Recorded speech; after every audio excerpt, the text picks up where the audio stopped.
وہ بیچارے بھینس کاٹ سکتے ہیں مہاراشٹر میں، گاؤں رکشک ان کو پیٹتے ہیں. اب انہوں نے ہڑتال کا اعلان کر دیا. میں نے آج ان سے ملاقات کی اور ان سے کہا کہ بہت اچھا آپ نے کام کیا.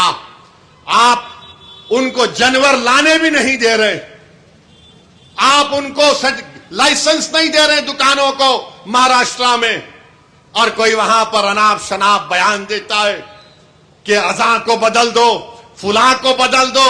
ارے مودی جی، بھارت کو اب کیا کرنا چاہتے بتاؤ آپ؟ میں بی جے پی سے کہنا چاہ رہا ہوں، اگر آپ اس ملک سے محبت کرتے تو بتاؤ کیا یہ سچ نہیں ہے کہ بھارت کو خطرہ پاکستان سے ہے، بھارت کو خطرہ چین سے ہے؟ اب تو بنگلہ دیش میں چین اور پاکستان گھس گئے. ارے ملک کو جس سے خطرہ ہے تم اس کی طرف توجہ کرو نا. تم ملک کے اندر یہ کیا کر رہے ہو؟ چین ہر طرف سے بھارت کو گھیر رہا ہے. بنگلہ دیش کے بارڈر پر چین وہاں پر بنگلہ دیش کی جنتا کے لیے، عوام کے لیے ایئر سٹرپ بنا رہا ہے. آپ کھڑے ہو کر بھارت سے دیکھ سکتے. ارے دشمن بھارت کا ہمارے دروازے تک آ کر دستک دے رہا ہے، اور آپ بھارت میں کوئی کہہ رہا ہے یہ مت کرو، وہ کر دو، گھر توڑ دو، بلڈوزر توڑ دو، مسجد چھین لو. یہ کیا ہوگا؟ یہ بھارت کے مفاد میں بتاؤ ہم کو. پہلگام میں 26 ہمارے ہندو بھائیوں کو پاکستان کے 4 ٹیررسٹ نے ان کی جان لے لی، اور وہاں کے گورنر صاحب اب بول رہے ہیں جولائی کے مہینے میں میں ذمہ دار ہوں. ہم سنتے تھے باسی کڑی کو ابال نہیں آتا، مگر باسی کڑی کو ابال آ ہی گیا. اگر تم ذمہ دار ہے تو چھوڑو نا، چھوڑ کے چلے جاؤ.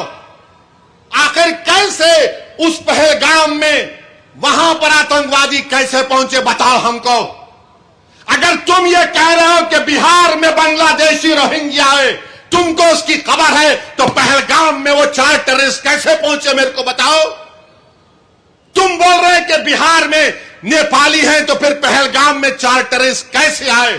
تم سو رہے تھے؟ تمہارا ایڈمنسٹریشن آگ بند کر کے بیٹھا تھا تاکہ وہاں پر 26 ہمارے ہندو بھائیوں کے سروں میں گولی مار دی جائے. بتاؤ، جب تم الیکٹرل لسٹ کے نام پر بنگلہ دیشی روہنگیا بول رہے، ارے پہلگام کا بدلہ لینا ہے. آپریشن سندور کو جاری رکھو جب تک کہ وہ 4 ٹیررسٹ جو بھارت کے 26 لوگوں کو ان کا مذہب پوچھ کر گولی مارے، جب تک وہ پکڑے نہیں جاتے، جب تک وہ مارے نہیں جاتے، ہم تم کو سوال کرتے رہیں گے. پہلگام مودی حکومت کی ایک سیکورٹی لیبس کا ایک کامیاب آپ کے سامنے ایک ایگزامپل. میرے عزیز دوستوں اور بزرگوں، ہم یہاں کی حکومت سے بھی کہنا چاہیں گے کہ آپ تعاون کریں غریبوں کو ان کا برتھ سرٹیفکیٹ بنانے کے لیے، ان کا پاسپورٹ کے پولیس ویریفیکیشن کو جلد سے جلد کرانے کے لیے. ہم بھی نہیں چاہتے کہ تلنگانہ میں ایسی حکومت آئے جو ہندو اور مسلمانوں میں نفرت کو بڑھاوا دے. ہم نہیں چاہتے کہ کوئی وہ طاقتیں یہاں پر مضبوط ہوں جو بلڈوزروں سے گھروں کو توڑنا چاہتے ہیں. ہم نے ہمیشہ دلوں کو جوڑنے والوں کا ساتھ دیا، دلوں کو توڑنے والوں کا ساتھ کبھی نہیں دیں گے. انشاءاللہ تعالی آل انڈیا مسلم پرسنل لا بورڈ کو اللہ ان کی کوششوں میں ان کو کامیاب اور کامران کرے گا. کیا آپ اس وقف قانون کے خلاف ہیں؟ کیا آپ اس قانون کے خلاف ہیں؟ تو نعرہ لگائیے، وقف قانون کو واپس لو. زور سے بولو بھائی، ذرا زور سے بولو. وقف قانون کو واپس لو، وقف قانون کو واپس لو. ہندوستان، بھارت. السلام علیکم.